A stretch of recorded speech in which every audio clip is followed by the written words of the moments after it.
Guys ಎಲ್ಲರಿಗೂ ನನ್ನ channel ನಲ್ಲಿ ವೆಲ್ಕಮ್. ಸೊ ಗೈಸ್ ಇವತ್ತಿನ ರೀಡಿಂಗ್ ಬಂದು ಪಿಕ್ ಕಾರ್ಡ್ ರೀಡಿಂಗ್ ಇರುತ್ತೆ.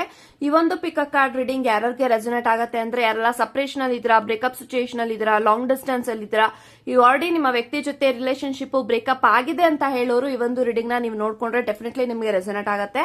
ಸೊ ಕಾನ್ಸೆಪ್ಟ್ ಏನು ಅಂತ ಅಂದ್ರೆ ನಿಮ್ಮ ವ್ಯಕ್ತಿ ಮುಂದೆ ಬರುವಂತ ದಿನಗಳಲ್ಲಿ ನಿಮ್ಮ ಲೈಫ್ ಅಲ್ಲಿ ವಾಪಸ್ ಬರ್ತಾರ, ಅವ್ರ ಜೊತೆಗೆ ರಿಕನ್ಸಿಲೇಷನ್ ಆಗತ್ತಾ ಅನ್ನೋ ಒಂದು ರೀಡಿಂಗ್ ನ ತಗೊಂಡ್ ಬಂದಿದ್ದೀನಿ. ಸೊ ಫೈನಲಿ ಈ ಒಂದು ವಿಡಿಯೋ ಅಪ್ಲೋಡ್ ಮಾಡಿದೀನಿ ಅಂತ ಹೇಳ್ಬೋದು. ಸೊ ಯಾಕಂತ ಅಂದ್ರೆ ತುಂಬಾ ಜನ ಈ ಒಂದು ವಿಡಿಯೋನ ರಿಕ್ವೆಸ್ಟ್ ಮಾಡಿದಿರ. So finally this video is out. So reconciliation ಆಗತ್ತಾ, ರಿಕನ್ಸಿಲೇಷನ್ ಆಗಲ್ವಾ, ವೆಯ್ಟ್ ಮಾಡ್ಬೇಕಾ, ಮೂವ್ ಆನ್ ಆಗಬೇಕಾ, ಪ್ರತಿಯೊಂದು ಮಾಹಿತಿನೂ ಈ ಒಂದು ರೀಡಿಂಗ್ ಅಲ್ಲಿ ಇರುತ್ತೆ. ಸೊ ದಯವಿಟ್ಟು ಈ ಒಂದು ರೀಡಿಂಗ್ ನ ಫುಲ್ ನೋಡಿ ಅಂತ ಹೇಳ್ತಾ ಸೊ ವಿಡಿಯೋನ ಸ್ಟಾರ್ಟ್ ಮಾಡೋಕ್ಕಿಂತ ಮುಂಚೆ ನನ್ನ ಚಾನಲ್ಗೆ ಇನ್ನೂ ಯಾರು ಸಬ್ಸ್ಕ್ರೈಬ್ ಮಾಡ್ಕೊಂಡಿಲ್ಲ ಗೈಸ್ ದಯವಿಟ್ಟು ಸಬ್ಸ್ಕ್ರೈಬ್ ಮಾಡ್ಕೊಳ್ಳಿ. ಹಾಗೇನೆ ಬೆಲ್ ಐಕಾನ್ ಪ್ರೆಸ್ ಮಾಡೋದು ಯಾವುದೇ ಕಾರಣಕ್ಕೂ ಮರಿಬೇಡಿ.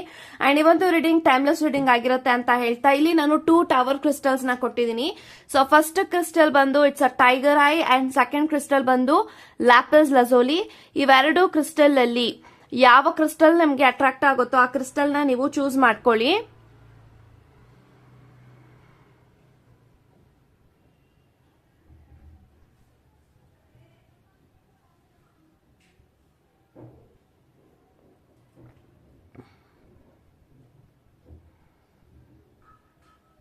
ಐ ಥಿಂಕ್ ಇವಾಗ ನೀವು ಚೂಸ್ ಮಾಡ್ಕೊಂಡಿದ್ದೀರಾ ಅನ್ಕೊಳ್ತೀನಿ. ಚೂಸ್ ಮಾಡದೇ ಇರೋರು ವಿಡಿಯೋನ ಪಾಸ್ ಮಾಡಿ ಸಹ ಚೂಸ್ ಮಾಡ್ಕೊಳ್ಬಹುದು ಅಂತ ಹೇಳ್ತಾ ಸೊ ಎಸ್ ಗೈಸ್ ಇವಾಗ ರೀಡಿಂಗ್ ನ ಯಾರೆಲ್ಲ ಟೈಗರ್ ಐನ ಚೂಸ್ ಮಾಡ್ಕೊಂಡಿದ್ರ ಸೊ ಇವಾಗ ನೋಡೋಣ ಮುಂದೆ ಬರುವಂತ ದಿನಗಳಲ್ಲಿ ನಿಮ್ಮ ವ್ಯಕ್ತಿ ಜೊತೆ ನಿಮ್ಮ ರಿಲೇಶನ್ಶಿಪ್, ನಿಮ್ಮ ಕನೆಕ್ಷನ್ ರಿಕನ್ಸಿಲೇಷನ್ ಆಗತ್ತಾ, ರಿಯೂನಿಯನ್ ಆಗತ್ತಾ ಅಂತ ಇವಾಗ ತಿಳ್ಕೊಳ್ಳೋಣ. So let's begin. So let's see reconciliation ಆಗತ್ತಾ. ಸೊ ಪ್ರೇ ಮಾಡ್ತಾ ಇರಿ, ಸೊ ಪಾಸಿಟಿವ್ ಆಗಿರಿ. Okay.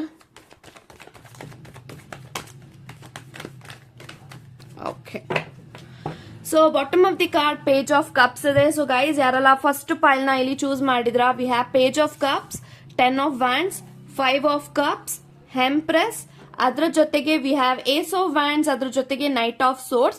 ಸೊ ಗೈಸ್ ನನ್ಗೆ ಎಲ್ಲಾ ಕಾರ್ಡ್ಸ್ ಪ್ರಕಾರ ಏನ್ ಇಂಟೆನ್ಷನ್ಸ್ ಬರ್ತಾ ಇದೆ ಅಂದ್ರೆ ನೀವ್ ಯಾರನ್ನ ನೆನೆಸ್ಕೊಂಡು ಈ ಒಂದು ರೀಡಿಂಗ್ ನ ನೋಡ್ತಾ ಇದ್ರ ಡೆಫಿನೆಟ್ಲಿ ಆ ಒಂದು ವ್ಯಕ್ತಿಯ ಮನ್ಸ್ನಲ್ಲೂ ಕೂಡ ಇದೆ ನಾವಿಬ್ರು ಒಂದಾಗ್ಬೇಕು, ರಿಯೂನಿಯನ್ ಆಗ್ಬೇಕು, ರಿಕನ್ಸಿಲೇಷನ್ ಆಗ್ಬೇಕು, ನನಗೆ ದೇವರು ಒಂದು ಚಾನ್ಸ್ ಕೊಡ್ಬೇಕು ಈ ಒಂದು ವ್ಯಕ್ತಿ ಜೊತೆಗೆ ಲೈಫ್ ಅಲ್ಲಿ ಬದುಕೋದಿಕ್ಕೆ. ಈ ತರದೆಲ್ಲಾನು ಕೂಡ I think this person is thinking ಅಂತ ಹೇಳ್ಬಹುದು. ಸೊ ಅವರು ಕೂಡ ಮ್ಯಾನಿಫೆಸ್ಟ್ ಮಾಡ್ತಾ ಇದ್ದಾರೆ ನಿಮ್ಮೊಟ್ಟಿಗೆ ಜೀವನದಲ್ಲಿ ಬಾಳೋದಿಕ್ಕೆ ಒಂದು ಅಪರ್ಚುನಿಟಿಗೋಸ್ಕರ, ಒಂದು ಅವಕಾಶಕ್ಕೋಸ್ಕರ ಅವರು ಕೂಡ ತುಂಬಾನೇ ಪರದಾಡ್ತಾ ಇದ್ದಾರೆ ಅಂತ ಹೇಳ್ಬಹುದು. ಸೊ ಡೆಫಿನೆಟ್ ಆಗಿ ಮುಂದೆ ಬರುವಂತಹ ದಿನಗಳಲ್ಲಿ ನಿಮ್ಮಿಬ್ರು ಮಧ್ಯ ದೇರ್ ಈಸ್ ಅ ರಿಕನ್ಸಿಲೇಷನ್, ತುಂಬಾನೇ ಹೈಲಿ ಪಾಸಿಬಿಲಿಟೀಸ್ ಇದೆ ಅಂತ ಹೇಳ್ಬಹುದು. ಸೊ ರಿಕನ್ಸಿಲೇಷನ್ ಆಗತ್ತೆ, ರಿಯೂನಿಯನ್ ಆಗತ್ತೆ, ಒಂದು ನ್ಯೂ ಅಪರ್ಚುನಿಟಿ ಸಿಗತ್ತೆ ಈ ಒಂದು ವ್ಯಕ್ತಿ ಜೊತೆಗೆ ನೀವು ಮತ್ತೆ ಬಾಳೋದಿಕ್ಕೆ ಅಂತ ನಾನು ಕಾಣಿಸ್ತಾ ಇದೆ. ಯಾಕೆಂತ ಅಂದ್ರೆ ಎಲ್ಲೋ ಒಂದು ಕಡೆ ನಿಮ್ಮ ವ್ಯಕ್ತಿನೂ ಕೂಡ ಅವರು ನನ್ನ ವ್ಯಕ್ತಿ ಜೊತೆಗೆ ನಾನು ಮಾತಾಡ್ಬೇಕು, ಮೀಟ್ ಮಾಡ್ಬೇಕು, ನನಗೊಂದು ಅವಕಾಶ ಸಿಗ್ಬೇಕು ಅಂತ ಅವರು ಕೂಡ ಇಲ್ಲಿ ಪ್ರೇ ಮಾಡ್ತಾ ಇದ್ದಾರೆ. ಇನ್ ದ ಸೇಮ್ ವೇ ಅವ್ರಿಗೋಸ್ಕರ ನೀವು ತುಂಬಾ ಲಾಂಗ್ ಟೈಮ್ ಇಂದ ನೀವು ಕೂಡ ಒಂದು ವ್ಯಕ್ತಿಗೋಸ್ಕರ ವೇಟ್ ಮಾಡ್ತಾ ಇದ್ರ. ಅವ್ರು ನನ್ಗೆ ಯಾವಾಗ ಕಾಂಟ್ಯಾಕ್ಟ್ ಮಾಡ್ತಾರೆ, ಯಾವಾಗ ಕಾಲ್ ಮಾಡ್ತಾರೆ, ಯಾವಾಗ ನಾವಿಬ್ರು ಮೀಟ್ ಮಾಡ್ತೀವಿ, ಯಾವಾಗ ನಾವಿಬ್ರು ಮಧ್ಯ ರಿಕನ್ಸಿಲೇಷನ್ ಆಗತ್ತೆ ಅಂತ ನೀವು ಕೂಡ ತುಂಬಾ ಲಾಂಗ್ ಟೈಮ್ ಇಂದ ವೇಟ್ ಮಾಡ್ತಾ ಇದ್ದೀರಾ. ಸೊ ನಿಮ್ಮ ಇಬ್ಬರ ಒಂದು ಪ್ರೇಯರ್ಸ್ ಕೂಡ ಯೂನಿವರ್ಸ್ ದೇವರು ಕೇಳಿಸ್ಕೊಂಡಿದ್ದಾರೆ. Definitely you will get a chance ಅಂತ ನಾನು ಹೇಳ್ಬೋದು. ಯಾಕೆಂತ ಅಂದ್ರೆ ಇಲ್ಲಿ ನಿಮ್ಮಿಬ್ರು ಮಧ್ಯ ದೇರ್ ಈಸ್ ಲವ್ ಅಂತ ಹೇಳ್ತೀನಿ. ಸೊ ಒಂದು ನಿಷ್ಕಲ್ಮಶವಾದಂತ ಲವ್ ಇದೆ ಅಂಡ್ ತುಂಬಾನೇ ಲಾಯಲ್ಟಿ ಇದೆ, ಆನೆಸ್ಟಿ ಇದೆ ಅಂತ ನಾನು ಹೇಳ್ಬೋದು. ಯಾಕೆಂತ ಅಂದ್ರೆ ನೀವಿಬ್ರು ಮಧ್ಯ ನೀವೆಷ್ಟೇ ದೂರ ಆಗ್ತಾ ಇದ್ರು ಕೂಡ ನಿಮ್ಮಿಬ್ಬರ ಯೋಚನೆಗಳು ನಿಮ್ಮಿಬ್ಬರನ್ನ ಒಂದು ಮಾಡ್ತಾನೆ ಇದೆ ಅಂತ ಹೇಳ್ತೀನಿ. ಸೊ ಅವರು ಕೂಡ ನಿಮ್ಮನ್ನ ತುಂಬಾ ಮಿಸ್ ಮಾಡ್ತಾ ಇದ್ದಾರೆ, ನಿಮ್ ಜೊತೆಗೆ ಮಾತಾಡ್ಬೇಕು ಅಂತ ಅವರು ಕೂಡ ತುಂಬಾನೇ ಮ್ಯಾನಿಫೆಸ್ಟ್ ಮಾಡ್ತಾ ಇದ್ದಾರೆ. ಅಂಡ್ ಎಲ್ಲೋ ಒಂದು ಕಡೆ ಅವರು ನಿಮ್ಮನ್ನ ಸ್ಟಾಕ್ ಮಾಡ್ತಾ ಇರ್ಬೋದು. ಸೊ ನೀವೇನ್ ಮಾಡ್ತಾ ಇದ್ದೀರಾ, ನೀವೇನ್ ಲೈಫ್ ಅಲ್ಲಿ ಇವಾಗ ಕರೆಂಟ್ಲಿ ಮಾಡ್ತಾ ಇದ್ದೀರಾ ಅಂತ ಸೀಕ್ರೆಟ್ ಆಗಿ ಅವರು ನಿಮ್ಮನ್ನ ವಾಚ್ ಮಾಡ್ತಾ ಇರ್ಬೋದು. ಇದೆಲ್ಲಾನು ಕೂಡ there is a huge chance ಅಂತ ಹೇಳ್ತೀನಿ. ಸೊ ಡೆಫಿನೆಟ್ಲಿ ಅವರು ನಿಮ್ಮನ್ನ ಮೀಟ್ ಮಾಡಬೇಕು ಅಂತ ಎಲ್ಲೋ ಒಂದು ಕಡೆ this person having a thought of travelling ಅಂತ ಕಾಣಿಸ್ತಾ ಇದೆ.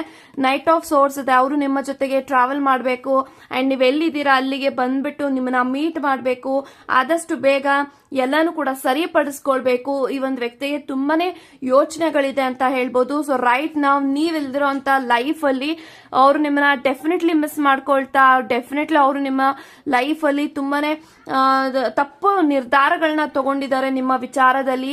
ಸೊ ಹಾಗಾಗಿ ತುಂಬಾನೇ ಡಲ್ ಆಗ್ತಾ ಇದ್ದಾರೆ, ತುಂಬಾನೇ ವೀಕ್ ಆಗ್ತಾ ಇದ್ದಾರೆ, ಸರಿಯಾಗಿ ಅವ್ರಿಗೆ ಊಟ ಸೇರ್ತಾ ಇಲ್ಲ, ನಿದ್ದೆ ಬರ್ತಾ ಇಲ್ಲ, 24/7 ನಿಮ್ಮ ಬಗ್ಗೆನೇ ಯೋಚನೆ ಮಾಡ್ತಾ ಇದ್ದಾರೆ.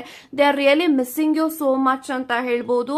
ಸೊ ನಿಮ್ಮಿಬ್ರು ಮಧ್ಯ there is a physically, mentally, emotionally ನೀವಿಬ್ರು ಒಬ್ರಿಗೊಬ್ರು ಕನೆಕ್ಷನ್ ಅಲ್ಲಿ ಇದ್ದೀರಾ ಅಂತ ಹೇಳ್ತೀನಿ. ಸೊ ನಿಮ್ಮ ವ್ಯಕ್ತಿ ಇವಾಗ ಡಿಪ್ರೆಷನ್ ಅಲ್ಲಿ ಇದ್ದಾರೆ, ತುಂಬಾನೇ ಟಯರ್ಡ್ ಆಗ್ತಾ ಇದ್ದಾರೆ. ಸೊ ಯಾಕೆಂತ ಅಂದ್ರೆ ಈ ಒಂದು ಕನೆಕ್ಷನ್ ಎಲ್ಲೋ ಒಂದು ಕಡೆ ಸಪರೇಟ್ ಆಗೋದಕ್ಕೆ ಕಾರಣ ನಿಮ್ಮ ವ್ಯಕ್ತಿನೇ ಅಂತ ಹೇಳ್ಬೋದು. ಆ ಒಂದು ಸಮಯದಲ್ಲಿ ನಿಮ್ಮ ವ್ಯಾಲ್ಯೂ ಒಂದು ವ್ಯಕ್ತಿಗೆ ಗೊತ್ತಾಗಿರ್ಲಿಲ್ಲ. ಸೊ ಇವಾಗ ಅವ್ರಿಗೆ ನಿಮ್ಮ ವ್ಯಾಲ್ಯೂ ಅರ್ಥ ಆದ್ಮೇಲೆ, ನಿಮ್ಮ ಬಗ್ಗೆ ರಿಯಲೈಸ್ ಆದ್ಮೇಲೆ ಅವ್ರಿಗೆ ಡೆಫಿನೆಟ್ಲಿ ಪ್ರೀತಿ ಅನ್ನೋದು, ಸಂಬಂಧ ಅನ್ನೋ ಒಂದು ವ್ಯಾಲ್ಯೂ ಅವ್ರಿಗೆ ಅರ್ಥ ಆಗಿದೆ. ಸೊ ಒಂದು ಸಂಬಂಧನ ಕಳ್ಕೊಂಡ್ಮೇಲೆ, ಒಂದು ಪ್ರೀತಿನ ಕಳ್ಕೊಂಡ್ಮೇಲೆ ನನಗೆ ಯಾವತ್ತಿಗೂ ಕೂಡ ಅದು ಮತ್ತೆ ಸಿಗೋದಿಲ್ಲ, ಅದನ್ನ ಪಡ್ಕೊಳ್ಬೇಕು ಅಂದ್ರೆ ನಾನು ತುಂಬಾನೇ ಶ್ರಮ ಹಾಕಬೇಕು, ಇದೆಲ್ಲಾನು ಕೂಡ ನಿಮ್ಮ ವ್ಯಕ್ತಿಗೆ ಅರ್ಥ ಆಗ್ತಾ ಇದೆ. ಸೊ ಏಸ್ ಆಫ್ ವ್ಯಾಂಡ್ಸ್ ಮತ್ತೆ 10 ಆಫ್ ಪೆಂಟಿಕಲ್ಸ್ ಇರೋದ್ರಿಂದ ನಿಮ್ಮ ವ್ಯಕ್ತಿ ನಿಮಗೆ ಕಮಿಟ್ಮೆಂಟ್ ಕೊಡಬೇಕು, ನಿಮ್ಮ ಜೊತೆಗೆ ಮ್ಯಾರೇಜ್ ಆಗಬೇಕು, ನಿಮ್ಮ ಜೊತೆಗೆ ಒಂದು ರಿಕನ್ಸಿಲೇಷನ್ ಆಗಿ ನಾವು ಒಂದು ಹ್ಯಾಪಿ ಫ್ಯಾಮಿಲಿ ಆಗಿ ಲೈಫ್ ಅಲ್ಲಿ ಬದುಕಬೇಕು ಅಂತ ತುಂಬಾ ಈ ಒಂದು ವ್ಯಕ್ತಿಗೆ ಕನ್ಸಿದೆ ಅಂತ ಹೇಳ್ಬೋದು. ಸೊ ಡ್ರೀಮ್ಸ್ ಇದೆ ಅಂತ ಹೇಳ್ಬೋದು. ಸೊ ಎಂಪ್ರೆನ್ಸ್ ಇದೆ, ಅವರು ನಿಮ್ಮನ್ನ ತುಂಬಾನೇ ಪ್ರೀತಿ ಮಾಡ್ತಾ ಇದ್ದಾರೆ, ಕೇರ್ ಮಾಡ್ತಾ ಇದ್ದಾರೆ. ಫಾರ್ ದ ಫಸ್ಟ್ ಟೈಮ್ ನಿಮ್ಗೋಸ್ಕರ ಇಲ್ಲಿ ಅವರು ತುಂಬಾನೇ ಸ್ಯಾಡ್ ಆಗಿದ್ದಾರೆ, ಅವರ ಕಣ್ಣಲ್ಲಿ ನೀರ್ ಬರ್ತಾ ಇದೆ ಅಂದ್ರೆ ಓನ್ಲಿ ಬಿಕಾಸ್ ಆಫ್ ಯು ಅಂತ ಹೇಳ್ಬೋದು. ಸೊ ಅವ್ರು ಯಾರ ಬಗ್ಗೆನೂ ಕೂಡ ಇಷ್ಟೊಂದು ಅವ್ರು ಯೋಚನೆ ಮಾಡಿರ್ಲಿಲ್ಲ, but for the first time ನಿಮ್ಮ ಬಗ್ಗೆ ಅವ್ರು ಇಷ್ಟೆಲ್ಲ ಡೀಪ್ ಆಗಿ ಯೋಚನೆ ಮಾಡ್ತಾ ಇದ್ದಾರೆ ಅಂತ ಹೇಳ್ಬೋದು. ಈ ಒಂದು ಸಮಯದಲ್ಲಿ ಅವರ ಲೈಫ್ ಅಲ್ಲಿ ನೀವಿದ್ದಿದ್ರೆ ನನ್ನ ಲೈಫ್ ಎಷ್ಟು ಚೆನ್ನಾಗಿರ್ತಾ ಇತ್ತು ಅಂತ ತುಂಬಾನೇ ಯೋಚನೆ ಮಾಡಿ ತುಂಬಾನೇ ಸ್ಯಾಡ್ ಆಗಿದ್ದಾರೆ, ತುಂಬಾನೇ ಅವ್ರಿಗೆ ಬೇಜಾರಿದೆ ನಿಮ್ಮನ್ನ ಕಳ್ಕೊಂಡಿರೋದಕ್ಕೆ. ಅಂಡ್ ಡೆಫಿನೆಟ್ಲಿ ಮುಂದೆ ಬರುವಂತಹ ದಿನಗಳಲ್ಲಿ ವಿತಿನ್ 1 ಮಂತ್ ಅಥವಾ 2 ಮಂತ್ಸ್ ಅಥವಾ 15 ಡೇಸ್ ನಂಗೆ ಈ ತರ ಇಂಟೆನ್ಷನ್ಸ್ ಬರ್ತಾ ಇದೆ. 1 ಮಂತ್ ಅಥವಾ 2 ಮಂತ್ಸ್ ಅಥವಾ 15 ಡೇಸ್ ಒಳಗಡೆ this person definitely will contact you ಅಂತ ಹೇಳ್ಬೋದು. ಅವರೇ ನಿಮ್ಮನ್ನ ಕಾಂಟ್ಯಾಕ್ಟ್ ಮಾಡಿ ನಿಮ್ಮ ಜೊತೆಗೆ ಮಾತಾಡಬೇಕು ಅಂತ ಇದ್ದಾರೆ. ಬಿಕಾಸ್ ಅವ್ರಿಗೆ ಸ್ವಲ್ಪ ಹಿಂಜರಿಕೆ ಇದೆ ನಿಮ್ಮನ್ನ ಕಾಂಟ್ಯಾಕ್ಟ್ ಮಾಡಿದಕ್ಕೆ, ಬಟ್ ಡೆಫಿನೆಟ್ಲಿ ಅವರು ನಿಮಗೆ ಕಾಂಟ್ಯಾಕ್ಟ್ ಮಾಡ್ತಾರೆ ಅಂತ ಹೇಳ್ತಾ ಡೆಫಿನೆಟ್ಲಿ ಅವರು ನಿಮ್ಮ ಲೈಫ್ ಅಲ್ಲಿ ರಿಕನ್ಸಿಲೇಷನ್ ಆಗೋದಕ್ಕೆ ಅವರು ಕೂಡ ಬಯಸ್ತಾ ಇದ್ದಾರೆ. ನಿಮ್ಮ ಕನೆಕ್ಷನ್ ರಿಕನ್ಸಿಲೇಷನ್ ಆಗತ್ತೆ, ಸ್ವಲ್ಪ ಪೇಷನ್ಸ್ ಇಂದ ಇರಿ. ಓಕೆ, ಯಾರೆಲ್ಲ ಲ್ಯಾಪಿಸ್ ಲಜುಲಿನ ಚೂಸ್ ಮಾಡ್ಕೊಂಡಿದ್ರ, ಸೊ ಇವಾಗ ನೋಡೋಣ ನಿಮ್ಮ ಒಂದು ಮಾಜಿ ವ್ಯಕ್ತಿ ಮುಂದೆ ಬರುವಂತ ದಿನಗಳಲ್ಲಿ ನಿಮ್ಮ ಲೈಫ್ ಅಲ್ಲಿ ಬರ್ತಾರ, ಅವರು ನಿಮ್ಮ ಲೈಫ್ ಅಲ್ಲಿ ರಿಕನ್ಸಿಲೇಷನ್ ಆಗ್ತಾರ. ಸೊ ಪ್ರತಿಯೊಂದನ್ನು ಕೂಡ ಇವಾಗ ನೋಡೋಣ. ನಿಮ್ಮ ಸಂಬಂಧ ನಿಮ್ಮ ವ್ಯಕ್ತಿ ಜೊತೆಗೆ ರಿಕನ್ಸಿಲೇಷನ್ ಆಗತ್ತಾ, ರಿಯೂನಿಯನ್ ಆಗತ್ತಾ, ಮುಂದೆ ಬರುವಂತ ದಿನಗಳಲ್ಲಿ ಆ ಒಂದು ವ್ಯಕ್ತಿ ನಿಮ್ಮ ಲೈಫ್ ಅಲ್ಲಿ ಬರ್ತಾರ, ಪ್ರತಿಯೊಂದನ್ನು ಕೂಡ ಇವಾಗ ತಿಳ್ಕೊಳ್ಳೋಣ. So let's begin.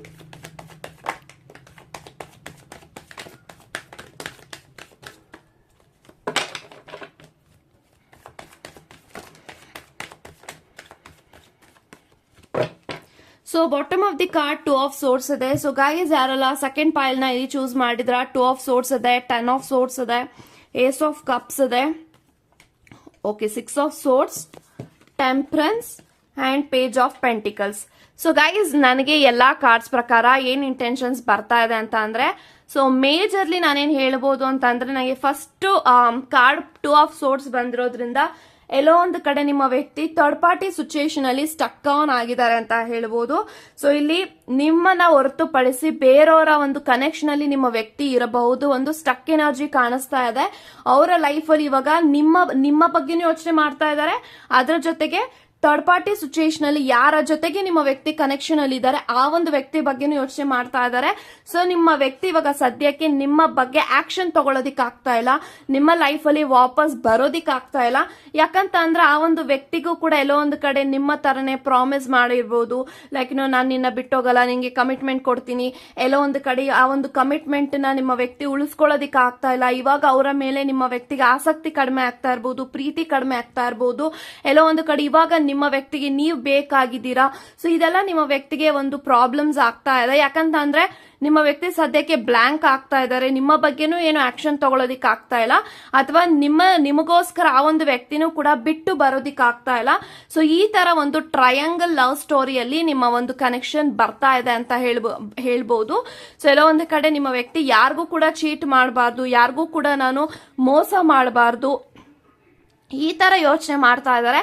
ಯಾಕೆಂತ ಅಂದ್ರೆ ಇಲ್ಲಿ ನಿಮ್ಮ ವ್ಯಕ್ತಿಗೆ ಅವರಿಂದನೂ ಹೆಲ್ಪ್ ಆಗಿದೆ, ನಿಮ್ಮಿಂದನೂ ಹೆಲ್ಪ್ ಆಗಿದೆ. ಇಲ್ಲಿ ನಿಮ್ಮ ಇಬ್ಬರಿಗೂ ಒಂದು ಡಿಫ್ರೆನ್ಸ್ ಏನಂತ ಅಂದ್ರೆ ಎಲ್ಲೋ ಒಂದು ಕಡೆ ನಿಮ್ಮ ವ್ಯಕ್ತಿ ಆ ಒಂದು ವ್ಯಕ್ತಿಗೋಸ್ಕರ ನಿಮ್ಮನ್ನ ಬಿಟ್ಟು ಹೋದ್ರು, ಅದೇ ರೀತಿ ನಿಮಗೋಸ್ಕರ ಆ ಒಂದು ವ್ಯಕ್ತಿನ ಬಿಡೋದು ಸರಿನಾ ತಪ್ಪ, ಈ ತರ ಯೋಚನೆ ಮಾಡ್ತಾ ಇದಾರೆ ಅಂತ ಹೇಳ್ತೀನಿ. ಬಟ್ ಎಲ್ಲೋ ಒಂದು ಕಡೆ ನಂಗೆ 6 of swords, ace of cups, temperance ಇರೋದ್ರಿಂದ ಎಲ್ಲೋ ಒಂದು ಕಡೆ ಆ ಒಂದು ವ್ಯಕ್ತಿ ಆ ಒಂದು ಕನೆಕ್ಷನ್ ಅಲ್ಲಿ ಹ್ಯಾಪಿ ಆಗಿಲ್ಲ, ಖುಷಿಯಾಗಿಲ್ಲ. ಅವ್ರಿಗೆ ಬೇಕಾಗಿರೋದು ಎಲ್ಲಾನು ಆ ಒಂದು ಕನೆಕ್ಷನ್ ಅಲ್ಲಿ ಸಿಕ್ಕಿರ್ಬೋದು, ಫೈನಾನ್ಷಿಯಲಿ ಆಗಿರ್ಬೋದು ಅಥವಾ ಫಿಸಿಕಲ್ ಆಗಿರ್ಬೋದು, ಪ್ರತಿಯೊಂದು ಆ ಒಂದು ಕನೆಕ್ಷನ್ ಅಲ್ಲಿ ಆ ಒಂದು ವ್ಯಕ್ತಿಯಿಂದ ಸಿಕ್ಕಿರಬಹುದು. ಬಟ್ ಎಲ್ಲೋ ಒಂದು ಕಡೆ ಅವರು ನಿಮ್ಮ ಜೊತೆಗೆ ಜಾಸ್ತಿ ಎಮೋಷನಲ್ ಆಗಿ ಕನೆಕ್ಟ್ ಆಗಿರೋದ್ರಿಂದ ನಿಮ್ಮ ಒಂದು ಪ್ರೀತಿಗೋಸ್ಕರ ಅವರ ಮನಸ್ಸು ಒದ್ದಾಡ್ತಾ ಇದೆ. ಸೊ ಹಾಗಾಗಿ ಎಲ್ಲೋ ಒಂದು ಕಡೆ ನನಗೇನ್ ಇಂಟೆನ್ಷನ್ಸ್ ಬರ್ತಾ ಇದೆ ಅಂದ್ರೆ ಮುಂದೆ ಬರುವಂತಹ ಫ್ಯೂಚರ್ ಅಲ್ಲಿ, ಮುಂದೆ ಬರುವಂತಹ ತಿಂಗಳುಗಳಲ್ಲಿ ಅಥವಾ ಮುಂದೆ ಬರುವಂತಹ ಭವಿಷ್ಯದಲ್ಲಿ ನಿಮ್ಮಿಬ್ರು ಮಧ್ಯ ರಿಕನ್ಸಿಲೇಷನ್ ಆಗತ್ತೆ ಅಂತ ನಾನು ಹೇಳ್ಬೋದು. ಯಾಕೆಂತಂದ್ರೆ 6 ಆಫ್ ಸೋರ್ಡ್ಸ್ ಇದೆ, ಏಸ್ ಆಫ್ ಕಪ್ಸ್ ಇದೆ ಅಂಡ್ ಟೆಂಪರೆನ್ಸ್ ಇರೋದ್ರಿಂದ ಸ್ವಲ್ಪ ಲೇಟ್ ಆಗಿ ನಿಮ್ಮ ವ್ಯಕ್ತಿ ನಿಮ್ಮ ಜೊತೆಗೆ ನಿಮ್ಮ ಒಂದು ಲೈಫ್ ಅಲ್ಲಿ ನಿಮ್ಮ ಕನೆಕ್ಷನ್ ಅಲ್ಲಿ ಆಕ್ಷನ್ ತಗೊಂಡು ಮುಂದಕ್ಕೆ ಬರ್ತಾರೆ ಅಂತ ಹೇಳ್ತೀನಿ. Because this person need a time for reconciliation ಅಂತ ಹೇಳ್ಬೋದು. ಯಾಕಂತಂದ್ರೆ ಆಸ್ ಐ ಟೋಲ್ಡ್ ಯು, ಅವರ ಲೈಫ್ ಅಲ್ಲಿ ಇವಾಗ ಬೇರೆಯವರು ಇದ್ದಾರೆ, ನೀವು ಇದ್ದೀರಾ. ಸೊ ನಿಮ್ಮ ಜೊತೆ ನೋ ಕಾಂಟ್ಯಾಕ್ಟ್ ಅಲ್ಲಿ ಇದ್ದಾರೆ, ಬಟ್ ಆ ಒಂದು ವ್ಯಕ್ತಿ ಜೊತೆಗೆ ಕಾಂಟ್ಯಾಕ್ಟ್ ಅಲ್ಲಿ ಇರೋದ್ರಿಂದ ನಿಮಗೋಸ್ಕರ ಆ ಒಂದು ವ್ಯಕ್ತಿನ ಬಿಟ್ಟು ಬರೋದಿಕ್ ಆಗ್ತಾ ಇಲ್ಲ. ಬಿಕಾಸ್ ಆ ಒಂದು ವ್ಯಕ್ತಿಯ ಮನಸ್ಸು ಮೋಸ ಮಾಡಬಾರ್ದು, ಚೀಟಿಂಗ್ ಮಾಡಬಾರ್ದು ಅಂತ ಎಲ್ಲೋ ಒಂದು ಕಡೆ ತುಂಬಾ ಬಲಿಷ್ಠವಾಗಿ ಅವ್ರಿಗೆ ಫೀಲ್ ಆಗ್ತಾ ಇದೆ. ಹಾಗಂತ ಇಲ್ಲಿ ಅವರು ಆ ಒಂದು ಕನೆಕ್ಷನ್ ಅಲ್ಲಿ ಖುಷಿಯಾಗಿದ್ದಾರೆ ಅಂತಾನೂ ಹೇಳಕ್ಕಾಗಲ್ಲ, ಖುಷಿಯಾಗಿಲ್ಲ ಅಂತಾನೂ ಹೇಳಕ್ಕಾಗಲ್ಲ. ಸೊ ತುಂಬಾನೇ ಒದ್ದಾಡ್ತಾ ಇದ್ದಾರೆ, ಸ್ಟಕ್ ಎನರ್ಜಿಯಲ್ಲಿ ಇದ್ದಾರೆ, ತುಂಬಾನೇ ನೆಗೆಟಿವಿಟಿಯಲ್ಲಿ ಇದ್ದಾರೆ. ಅವರು ಸದ್ಯಕ್ಕೆ this person is not so happy. So ಮುಂದೆ ಬರುವಂತಹ ಫ್ಯೂಚರ್ ಅಲ್ಲಿ ನಿಮ್ಮಿಬ್ಬರ ಮಧ್ಯ ರಿಕನ್ಸಿಲೇಷನ್ ಆಗುವಂತ ಎಲ್ಲಾ ಲಕ್ಷಣಗಳು ಇದೆ. ಸೊ ಯಾಕಂತಂದ್ರೆ ಏಸ್ ಆಫ್ ಕಪ್ಸ್ ಇದೆ, 6 ಆಫ್ ಸೋರ್ಸ್ ಇದೆ, ಟೆಂಪರೆನ್ಸ್ ಇದೆ. ಸೊ ನಿಮ್ಮ ವ್ಯಕ್ತಿ ಸದ್ಯಕ್ಕೆ ಅವರು ಒಂದು ಕಾಮಿಂಗ್ ವಾಟರ್ ಅಲ್ಲಿ ಅವರು ಹೋಗ್ತಾ ಇದ್ದಾರೆ ಅಂತ ಹೇಳ್ಬೋದು. ಸೊ ಅವರ ಮನಸ್ಸು ಹಗುರ ಆಗ್ಬೇಕು, ಅವರ ಮನಸ್ಸು ತಿಳಿ ಆಗ್ಬೇಕು, ಅವರ ಮನಸ್ಸು ಸರಿ ಹೋಗ್ಬೇಕು, ಪಾಸಿಟಿವಿಟಿಯಿಂದ ಕೂಡಿರ್ಬೇಕು. ಅಂಡ್ ಏಸ್ ಆಫ್ ಕಪ್ಸ್ ಇರೋದ್ರಿಂದ ಅವರ ಮನಸ್ಸು ಯಾವಾಗ ಸರಿ ಹೋಗುತ್ತೆ, ಅವರ ಮನಸ್ಸು ಯಾವಾಗ ಒಂದು ಮನಸಾಕ್ಷಿ ಯಾವಾಗ ಅವ್ರಿಗೆ ಗಟ್ಟಿಯಾಗಿ ಒಂದು ನಿರ್ಧಾರನ ತಗೊಳ್ಳೋದಕ್ಕೆ ಅವ್ರಿಗೆ ಒಂದು ಕೆಪಾಸಿಟಿ ಬರುತ್ತೆ, ಆವಾಗ ನಿಮ್ಮಿಬ್ಬರ ಮಧ್ಯೆ ರಿಕನ್ಸಿಲೇಷನ್ ಆಗತ್ತೆ ಅಂತ ಹೇಳ್ತೀನಿ. ಸೊ ಅವರು ಇಲ್ಲಿ ಸರಿ ಹೋಗ್ಬೇಕು. ಅವರು ಕೆಲವೊಂದು ಪಾಸ್ಟ್ ಲೈಫ್ ಕರ್ಮದಲ್ಲಿ ಅವರು ಸಿಗಾಕೊಂಡಿದ್ದಾರೆ. ಸೊ ಹಾಗಾಗಿ ನಿಮ್ಮಿಬ್ಬರ ಮಧ್ಯೆ ಥರ್ಡ್ ಪಾರ್ಟಿ ಸಿಚುಯೇಷನ್ ಬಂದಿರಬಹುದು. ಸೊ ಪಾಸ್ಟ್ ಲೈಫ್ ಕರ್ಮ ಅವರ ಲೈಫ್ ಅಲ್ಲಿ ರಿಲೀಸ್ ಆದ್ಮೇಲೆ ಡೆಫಿನೆಟ್ಲಿ ಅವರು ನಿಮ್ಮ ಬಗ್ಗೆ ಯೋಚನೆ ಮಾಡಿ ನಿಮ್ಮ ಲೈಫ್ ಅಲ್ಲಿ ವಾಪಸ್ ಬರ್ತಾರೆ. ಸೊ ಏಸ್ ಆಫ್ ಕಪ್ಸ್ ಇದೆ. ಸೊ ಡೆಫಿನೆಟ್ಲಿ ಒಂದು ರಿಯೂನಿಯನ್ ಚಾನ್ಸಸ್ ತುಂಬಾನೇ ಇದೆ. 6 ಆಫ್ ಸೋರ್ಸ್ ಇದೆ. ಅವರ ಲೈಫ್ ಅಲ್ಲಿ ಎಲ್ಲಾ ನೆಗೆಟಿವಿಟಿ, ಎಲ್ಲಾ ಪಾಸ್ಟ್ ಲೈಫ್ ಕರ್ಮಾಸ್, ಎಲ್ಲಾ ಒಂದು negativity, stuck energy, third party situation ಎಲ್ಲಾನು ಕೂಡ ಅವರ ಲೈಫ್ ಅಲ್ಲಿ ಕಳೆದ ಮೇಲೆ this person will come back to you. So page of pentacles ಇದೆ. So definitely this person is thinking about you. So ಹೇಗ್ ಸರಿ ಪಡಿಸ್ಕೊಳ್ಳೋದು, ಹೇಗ್ ಸರಿ ಮಾಡೋದು ಅಂತ ಯೋಚನೆ ಮಾಡ್ತಾ ಇದ್ದಾರೆ. ಬಟ್ ಡೆಫಿನೆಟ್ಲಿ ಇವ್ರಿಗೊಂದು ಆಪರ್ಚುನಿಟಿ ಕೊಡ್ಬೋದಾ ಮ್ಯಾಮ್ ಅಂತ ಅಂದ್ರೆ ಡೆಫಿನೆಟ್ಲಿ ಆಪರ್ಚುನಿಟಿ ಕೊಡ್ಬೋದು ಅಂತ ಹೇಳ್ತೀನಿ. ಸೊ ಭವಿಷ್ಯದಲ್ಲಿ, ಮುಂದೆ ಬರುವಂತಹ ಭವಿಷ್ಯದಲ್ಲಿ ಅಥವಾ ಈ ಒಂದು ಇಯರ್ ಒಳಗಡೆ ಅಥವಾ ಈ ಒಂದು ಇಯರ್ ಮುಗಿದ ಮೇಲೆ ಈ ಒಂದು ವ್ಯಕ್ತಿ ನಿಮ್ಮ ಲೈಫ್ ಅಲ್ಲಿ ಬರೋದನ್ನ ನೀವು ಎಕ್ಸ್ಪೀರಿಯನ್ಸ್ ಮಾಡ್ತೀರಾ ಅಂತ ಹೇಳ್ತಾ, God bless you and take care guys.